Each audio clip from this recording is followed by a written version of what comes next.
রানীদয়াম উচ্চ বিদ্যালয় কর্তৃক আয়োজিত অনলাইন ক্লাসে সবাইকে শুভেচ্ছা ও স্বাগত জানাচ্ছি।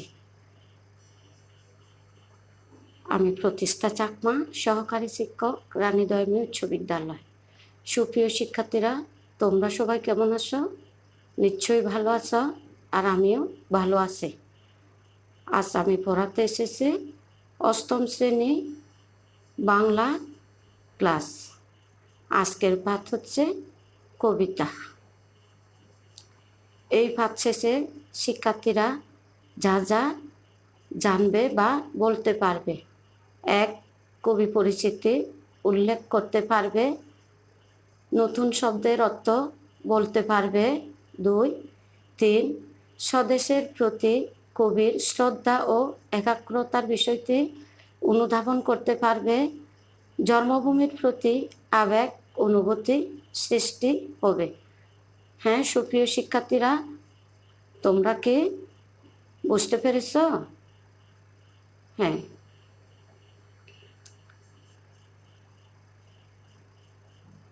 হ্যাঁ সুপ্রিয় শিক্ষার্থীরা, ছবিতে কি দেখতে পাচ্ছ বলো তো?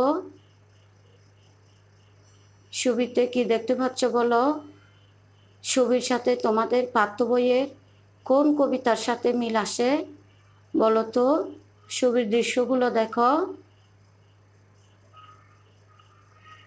তোমাদের পাঠ্য বইয়ের সাথে কোন কবিতার মিল আছে এই ছবিগুলো দেখে বলো? বঙ্গভূমির প্রতি। হ্যাঁ সুপ্রিয় শিক্ষার্থীরা, তাহলে আজকের পাঠ হবে বঙ্গভূমির প্রতি, লিখেছেন মাইকেল মধুসূদন দত্ত।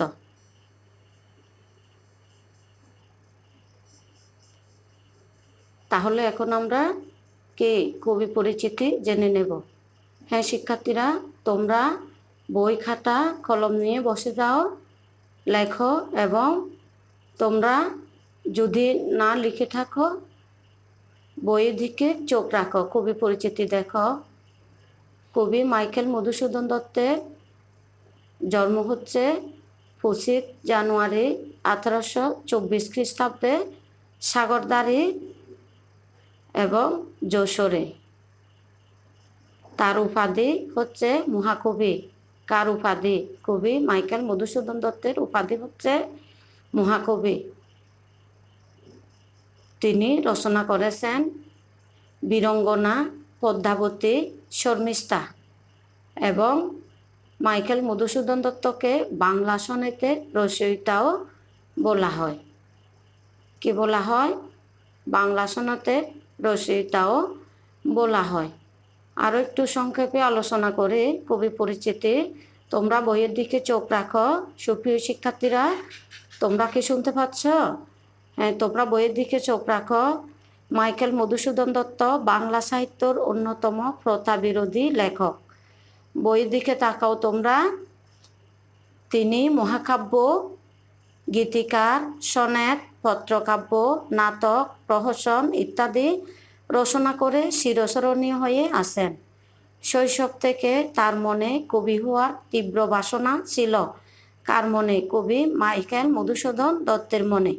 তিনি মনে করেছিলেন বিলেত না গেলে কবি হওয়া যাবে না, বিলেতে গেলে সুবিধা হবে। এই আশায় তিনি খ্রিস্ট ধর্ম গ্রহণ করেন। ফলে তার নামের আগে মাইকেল শব্দটি যুক্ত হয়। পরে তিনি সত্য উপলব্ধি করতে পারেন এবং বাংলা সাহিত্য রচনায় ব্রতী হন। বাংলা, ইংরেজি ছাড়াও তিনি হিব্রু, ফরাসি, জার্মান, ইতালিয়ান, তামিল, তেলুগু ইত্যাদি ভাষায় পারদর্শী ছিলেন।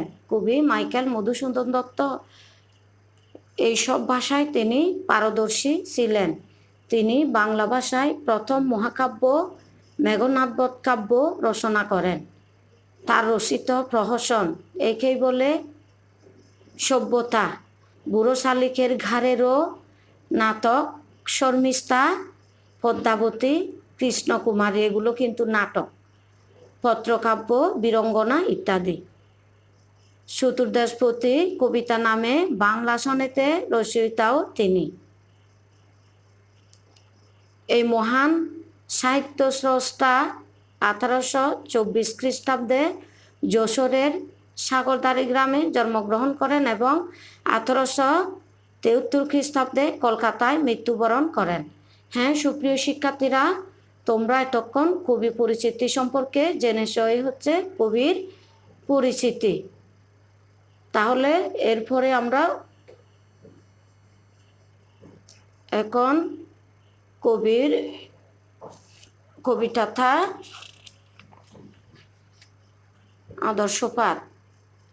আচ্ছা ঠিক আছে, তোমরা বই দেখো, আমি কবিতাটা পড়ছি, তোমরাও দেখো। বঙ্গভূমির প্রতি লিখেছেন মাইকেল মধুসূদন দত্ত। রেখো মা দাসের মনে এ মিনতি করি পদে, সাদিতে মনের সাত গতে যদি প্রমাদ, মধুহীন করুণা গো তব মন কোকোনদে, প্রবাসে দৈবের বসে জীবতারা যদি খসে, এ দেহ আকাশ হতে নাহি কেত তাহে, জ্বর মিলে মরিতে হবে অমরকে কথা কবে, শিরস্থির কবে নীর হাইরে জীবন নদে, কিন্তু যদি রাখো মনে নাহি মা ধরি সমনে, মক্ষিকাও গলে নাকো পড়িলে অমৃত হ্রদে, সেই দন্য নরকুলে লোকে যারে নাহি ভুলে, মনের মন্দিরে সদা সেবে সর্বজন, কিন্তু কোনো গুণ আছে যাচিব যে তব কাছে, হেন অমরতা আমি কহ কোষে মা জন্ম দে, তবে যদি দয়া কর বুলডোজ গুণ ধর, অমর করিয়া বরদেহ দাসে, সুবরদে পুঁথি যেন স্মৃতি জলে, মানসে মা যথা ফলে, মধুময় তামরস কি বসন্ত কি শরতে। হ্যাঁ সুপ্রিয় শিক্ষার্থীরা, কবিতাটা কি তোমরা শুনতে পাচ্ছ? হ্যাঁ তোমরা বইয়ের দিকে চোখ বুলাও, তোমরা নিজেরাই পড়ে দেখো। এই কবিতাটা এই পর্যন্ত পড়া হলো। এখন আমরা কি শব্দের অর্থগুলো জেনে নিব। তোমরা খাতা কলম নিয়ে লিখতে পারো আর বইয়ের দিকেও দেখতে পারো। হ্যাঁ, মিনতি শব্দের অর্থ কি?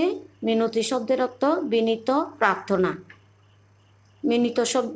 মিনতি শব্দের অর্থ কি বলেছি? বিনীত প্রার্থনা। কোকোনদ শব্দের অর্থ কি? লাল পদ্ম। কোকোনদ শব্দের অর্থ কি? লাল পদ্ম।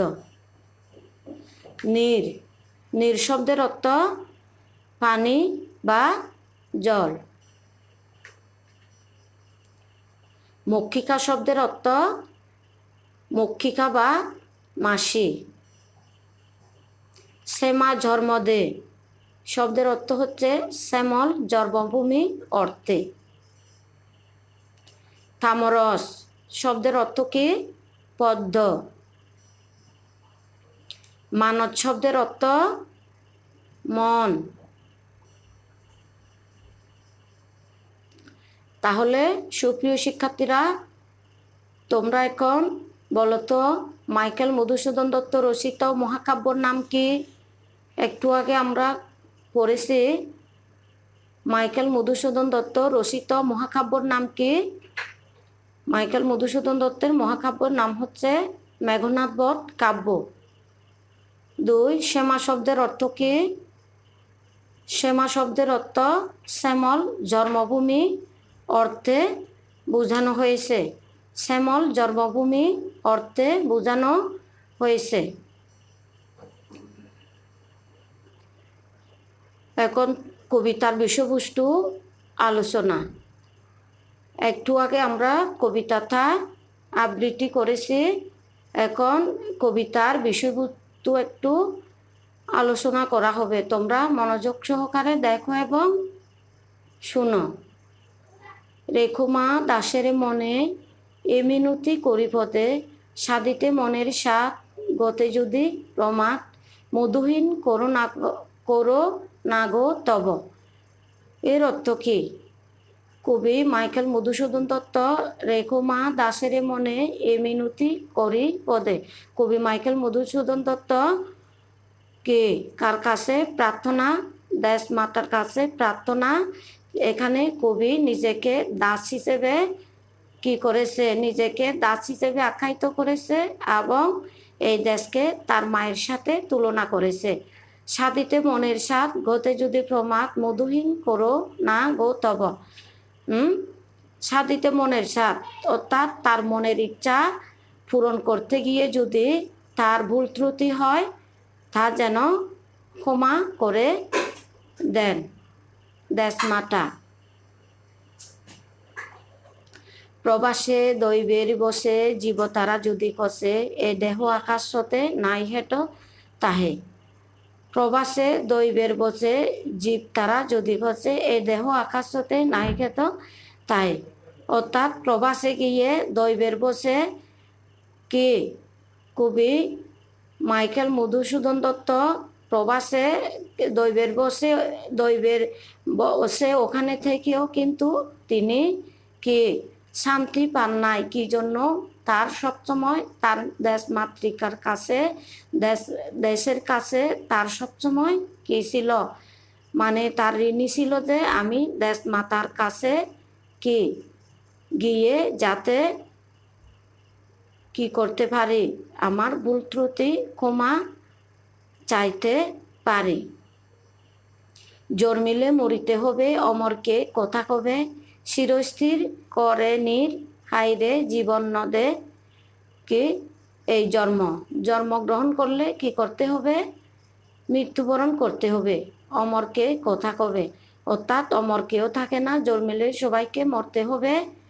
চিরস্থির কবে নীর হাইরে জীবন নদে অর্থাৎ কোনো কিছু চিরস্থির নয়, অর্থাৎ কোনো কিছু স্থির নয়, সব কিছু ক্ষণিকের।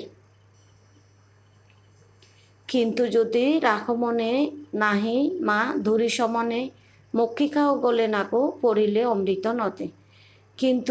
কিন্তু যদি রাখো মনে নাহি মা ধরি সমনে। এখানে ধরি সমনে শব্দের অর্থ মৃত্যুর দূত বোঝানো হয়েছে। মক্ষিকাও গলে না গো পড়িলে অমৃত রতে অর্থাৎ মাছিও কিন্তু গলে না যদি অমৃত হ্রদে পড়ে, অর্থাৎ অমৃত পেলে কিন্তু মাছিও কি করবে না? গলবে না।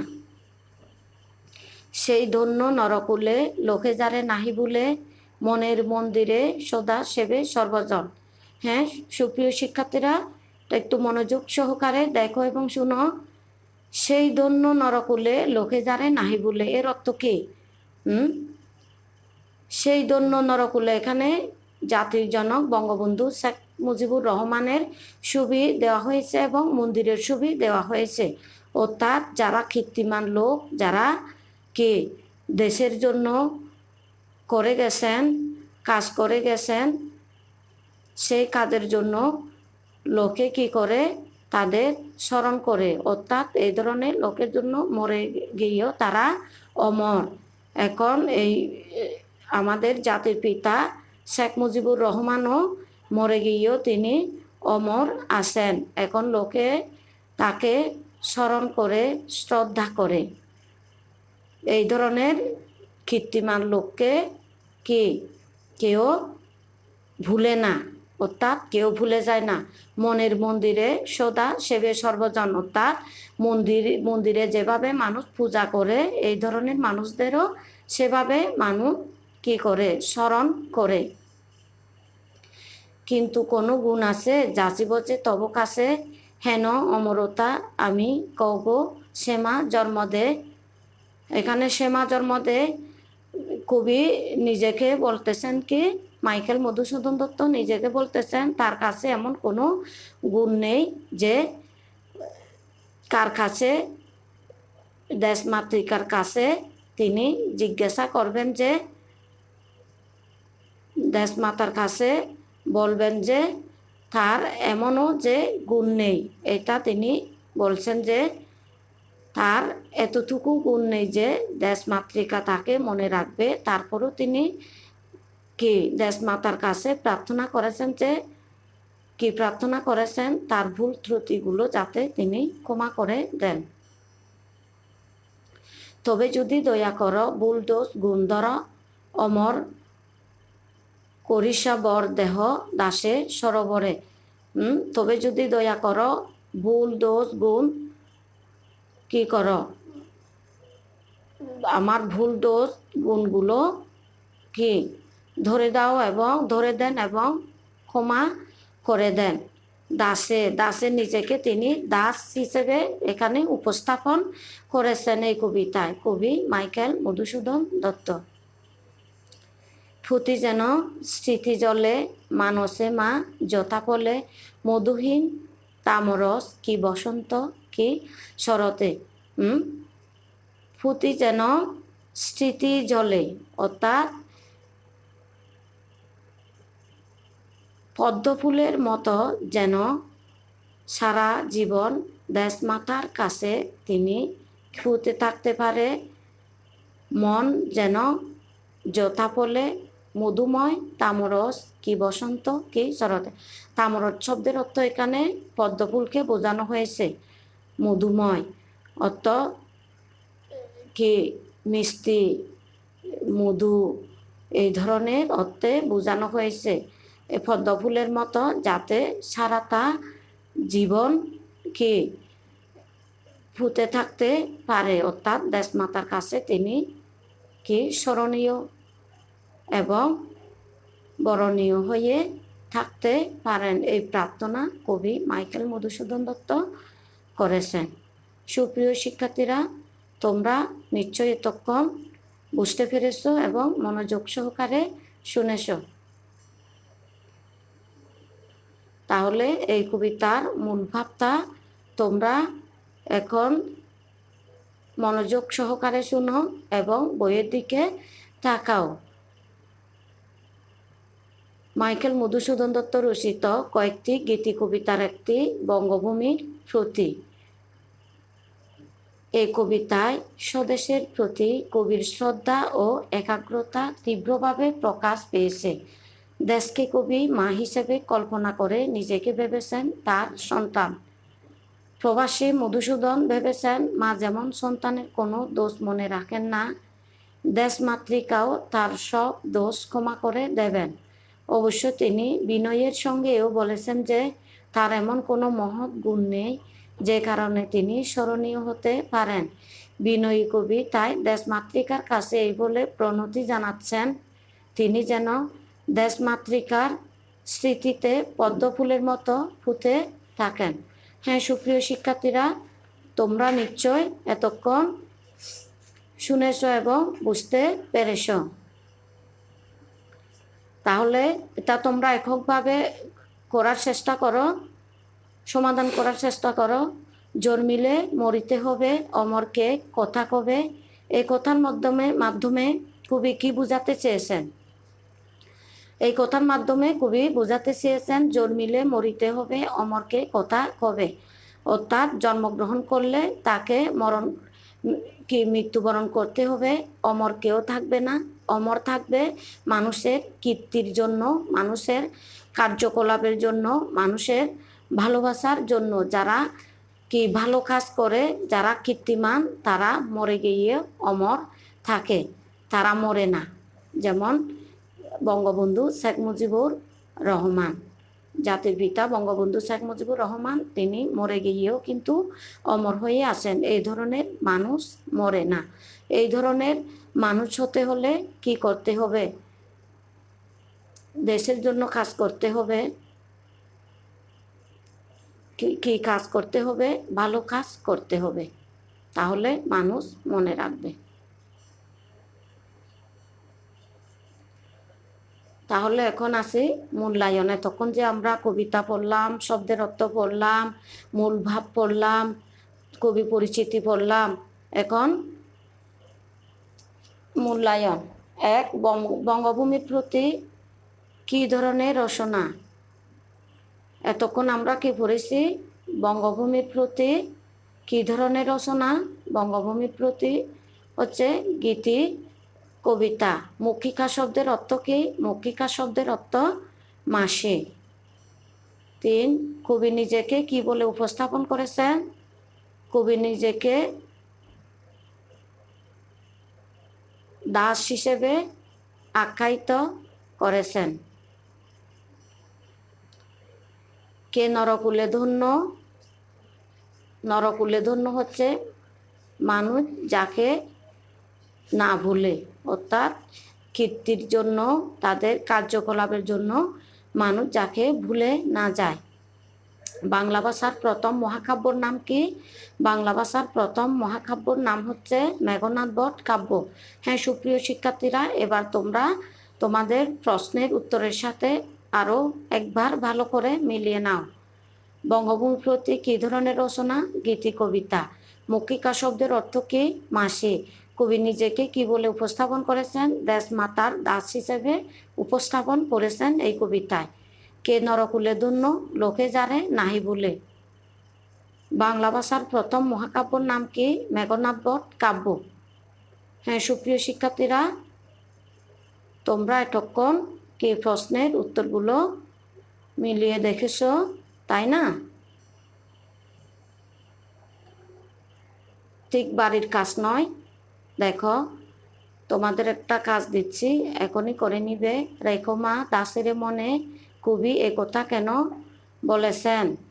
রেখো মা দাসের মনে কবি একথা কেন বলেছেন? কবি একথা বলেছেন যে কারণ দেশমাতৃকার কাছে, দেশমাতার কাছে কবি নিজেকে কি দেশমাতার দাস হিসেবে এখানে উপস্থাপন করেছেন, এবং তিনি কি এই দেশমাতার কাছে তিনি নিজেকে সন্তান বলেও তিনি কি উপস্থাপন করেছেন। অর্থাৎ সন্তান যেমন কি তার মা যেমন তার সন্তানের সব ভুল দোষ গুণ সব ক্ষমা করে দেন এবং কি মনে রাখেন, অর্থাৎ সন্তানের কাছে মাতা যেমন কবি মাইকেল মধুসূদন দত্ত এখানে দেশমাতৃকার কাছে নিজেকে সন্তান হিসেবে এই কবিতায় উপস্থাপন করেছেন এবং ক্ষমা প্রার্থনা করেছেন। হ্যাঁ সুপ্রিয় শিক্ষার্থীরা, ধন্যবাদ। আজকে এই পর্যন্ত, আবার পরবর্তী ক্লাসে দেখা হবে। আর এই বঙ্গভূমির প্রতি মাইকেল মধুসূদন দত্তের কবিতাটা যদি তোমাদের কি বোঝার অসুবিধা হয়, তোমরা কি করতে পারবে, এই ফেসবুক রানীধনু উচ্চ বিদ্যালয় ফেসবুক পেজে তোমরা কমেন্ট করতে পারো এবং ব্যক্তিগতভাবেও আমার সাথে ফোনে যোগাযোগ করতে পারো। ধন্যবাদ সবাইকে। আবার পরবর্তী ক্লাসে দেখা হবে। তাহলে আজকে এই পর্যন্ত।